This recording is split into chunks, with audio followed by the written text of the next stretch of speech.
Samsung has been offering wireless earbuds for a while now, even before the AirPods, but they never really took off. The battery life was horrible, they had some connection issues, and then the price. Well, about a month ago, they fixed all of that, and for our 1-month review of the Galaxy Buds, I'll have to say that they're great, and for many, they're actually better than the AirPods. Now don't get me wrong, AirPods are excellent, but there are a few ways the Galaxy Buds simply do it better. The first and most important thing is the price. You're paying $130 compared to $200 for the AirPods 2, and that could be a deal breaker for a lot of people. Samsung had to price these competitively, and they did. They're mainly marketed to Android users, but some iPhone users may even choose to buy these over the AirPods 2. So we tested the Galaxy Buds with an iPhone and made a video on it to see if they're worth it for iPhone users. Of course, they're a lot better with an Android phone because you can download the dedicated Galaxy Buds app, which I'll get into in just a minute. Back to the AirPods 2, you could save $40 by not getting the wireless charging case, but the Galaxy Buds have that feature included for the same price. And the great thing is that Samsung's S10 line of smartphones all support reverse wireless charging, so you can charge these without a cable. Realistically, you won't always use this, but it's nice to know that it's there just in case you need it. Another great thing about the Galaxy Buds is that they seal in your ears, so while they don't have active noise cancellation, they still block out a good amount of background noise. The AirPods feature an open design so you still hear everything in the background, and when you turn the volume up, people all around you can more easily hear what you're listening to.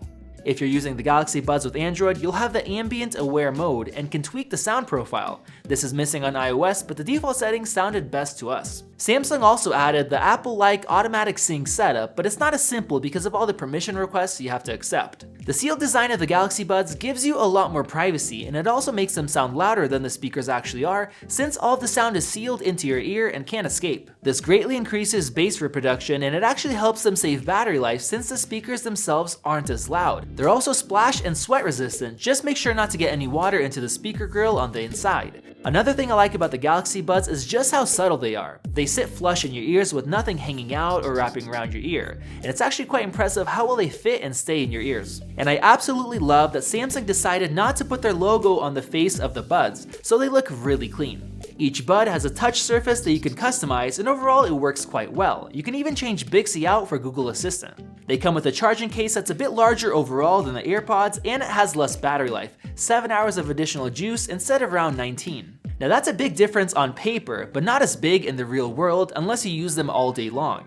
For most, you can plug them in to charge for an hour every 3 to 4 days or so, and you'll be fine. For the buds themselves, Samsung rates the Galaxy Buds at around 6 hours while Apple rates the AirPods at 5. Taking a look at the Sound Guy's Truly Wireless test, the Galaxy Buds are leading the pack with 6.5 hours while the AirPods come in at just over 4 hours. That's a lot of positives for the Galaxy Buds, so what are the downsides? The biggest one for consumers is the volume. For most quality content, they are loud enough because of the seal, and the sound quality is great for the price, but I really wish they were louder. The AirPods can get loud, too loud actually, but that comes in handy when the podcast or video you're listening to is too quiet. With the AirPods, you have more headroom to compensate, but in cases like this, the Galaxy Buds can be a little hard to use. My other complaint is the mic quality. It's usable, but doesn't sound great. Here's a comparison.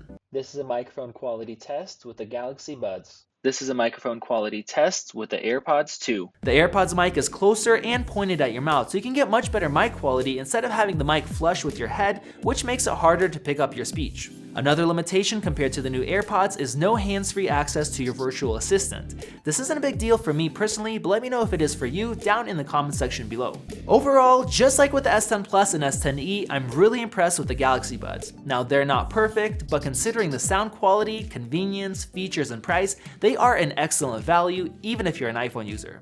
This has been Max with Max Tech. If you want to see more videos like this one, click that little circle above and check out our Galaxy Buds for iPhone users video right over here. Thanks for watching, and we'll see you in the next one.